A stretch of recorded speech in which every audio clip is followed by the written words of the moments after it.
Neonic Void Productions presents.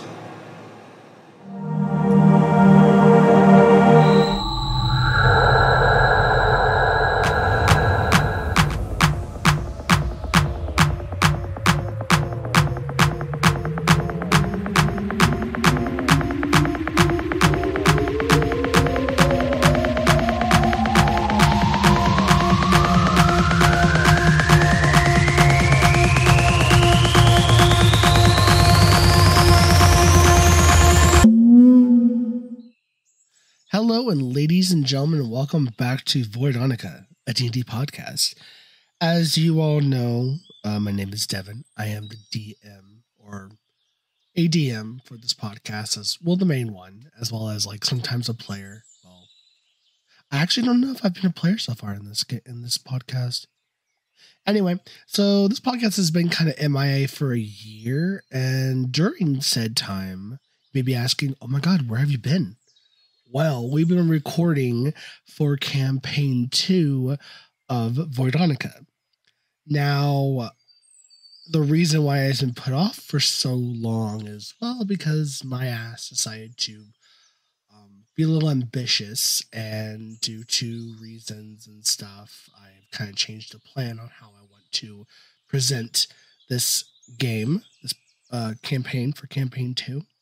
So, first off, before we even get into any of that, happy Pride. Yes, Pride. Yes, Pride girlies. Of course, I mean, if we go into the housekeeping, I know this little episode's gonna be all over the place.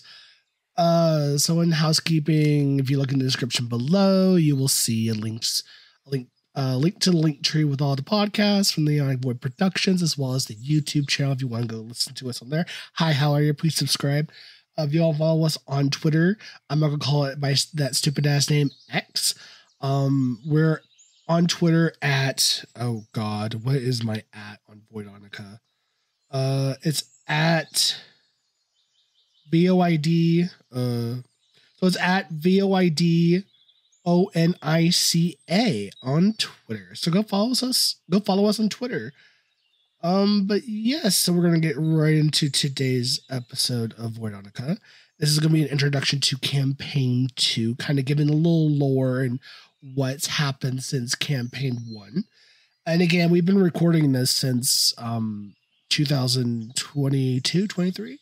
So we've been recording this for a year now, so I have like 30 plus episodes on backlog that I'm now finally gonna post. The first official release date for campaign 2 is gonna be on June 19th.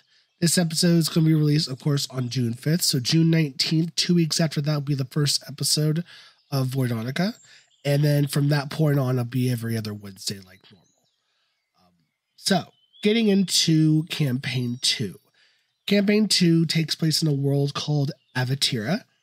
Aveitira consists of a realm or a world that's made up of different realms. They're almost like branches off of a world tree. So imagine, if you will, a world that's outside space and time that should not exist, that's bits and pieces of different worlds and realms. And it's an amalgamation of a paradox. And this world is called Aveitira. The different realms are inside this world. Now, I guess we'll get into it. So we got the Nova Stala, which is ruled by the celestial god known as the Morning Star, located above the branches and below the realm of the gods. So you got the branches of the world tree, which is Aveitira. And right above that, basically like in the canopy, would be the Nova Stala, which is the celestial realm. But it's right below the realm of the gods, opposite of the infernal realm. Both realms keep the balance between order and chaos. Then we got, oh God, I come up with these names and I can't pronounce my own names. Dyslexic for the win.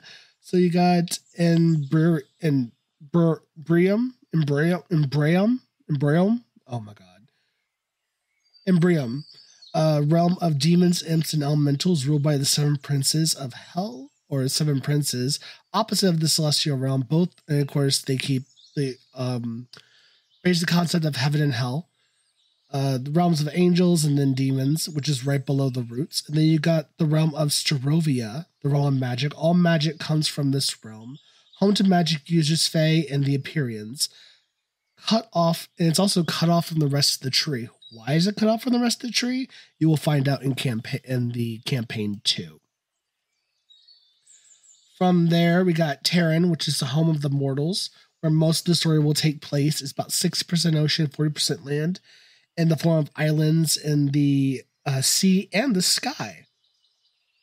Then we got Dragonium, which is the home of the orcs, half-orcs, goblins, giants, dragons, dragonborn, kobolds, humans, and the home of Dracus, the Mountain Father, which is a god, one of the gods. You got Diablos, which is the afterlife, which is the underworld for Aveitira. It's set underneath the roots of the tree, and it's split between the gods of salvation and damnation. So when you die, or when a player dies, they will be presented before these two gods. Who are they? You'll find out. Then you got the realm of Eidolon, which is the home of the primordial gods and the normal pantheon. Located above the tree, above the celestial realm. Then you got the prideful realm, which is ruled by a demon princess. The demon princess known as Egothoth. Not a branch, but it's connected to the world due to the demon princess. Then we got the realm of Rivendell, which is the realm of the elves, dwarves, and Alacorcra, the bird people. And then we have a realm that's not attached to the world tree itself. This realm has been dead since the creation of Aveitira. Why? You might not necessarily find out in this game per se, but this is going to be more of a future plot point. And then you have the space in between, which is home to all the terrors that it's basically in between the space of the branches or the little realms of this paradox world. Now you may be asking, what's Aveitira made from? So Aveitira is made from the Aglos, the remnants of Aglos, as well as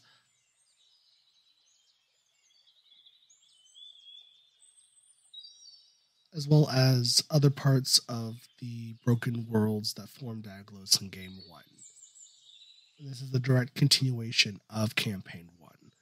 When players became gods and they went with the primordial deities to make a new world for what was left of Aglos. And this is the result of that. So now we get into the gods. Now the gods are basically all the player characters from the Campaign 1, as well as another game that was being played off air. That was a game I was personally playing with a friend who was Indigo, who was DMing that game, and he decided to tie it into the fall of Aglos and kind of incorporate into what we have now for Aveitira. So the gods that we have for Aveitira, we have Morningstar, which is the Lord of Celestial Realm, God of Light. We have Kiki-Jiki, which is also known as the Sky Thief, the Cosmic Jester, the Star Thief, the Sun Keeper, and Lunar Shepherd. He's the god of Twilight and Dawn, Lord of Trickery, which basically he's like a giant bird. And the Morning Star is like a biblically accurate angel. And these characters were player characters once upon a time. So like Morning Star used to be a goat man, not a satyr. Well, he was a satyr originally. They became a literal goat man. And then from there, he ascended from being a god of light. And then Kiki-Jiki was I think a bird folk originally, and he became the Cosmic Jester. or the god of twilight and dawn. Then you have Dracus, the mountain father, the god of eternal earth, soul of the living world, which he is the god of in the realm of dragons. He is literally the body of that world, pretty much. Then you have Saros, which he first appeared in the final act of campaign 1. Saros, bright soul, the preserver, the consul, the eternal of the golden pantheon, legion lord of the primordial coven, king of the immortals. Saros is the protector of the world. He is one of the creators of the world. He is like the top god of the pantheon, of the normal pantheon, as well as the primordial gods. They have Oleander, the all-knowing god of knowledge, and Semperanthes, the all-knowing, all-seeing god of magic. These two characters were also from the other game, like Kikijiki. Now, these two characters were a cleric and a wizard that shared the same body. It's weird. You don't really need to know much about it. Now, going on from there, you have Egothoth, the creator, prime evil of the first sin, demon princess of Aglos. Now, Egothoth, is another character from the other game that fell from grace, and she became a demon, a demon god, basically. And she became like the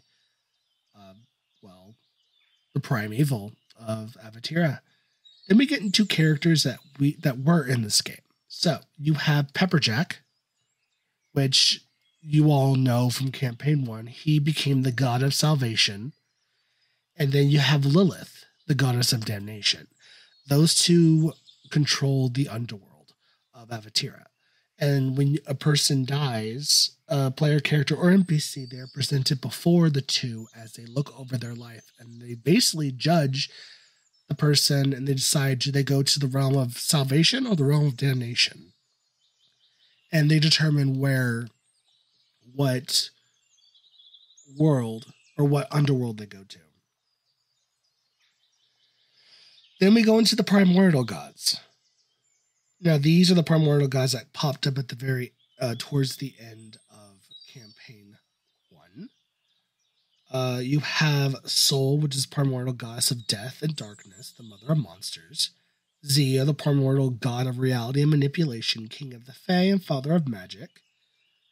Then you have Winter, the primordial goddess of life and light.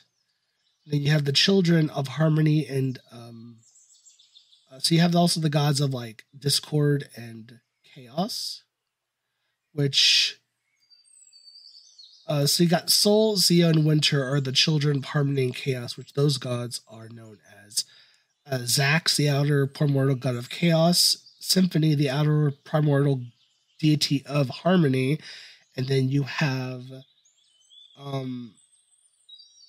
Amara, which is the outer primordial goddess of discord.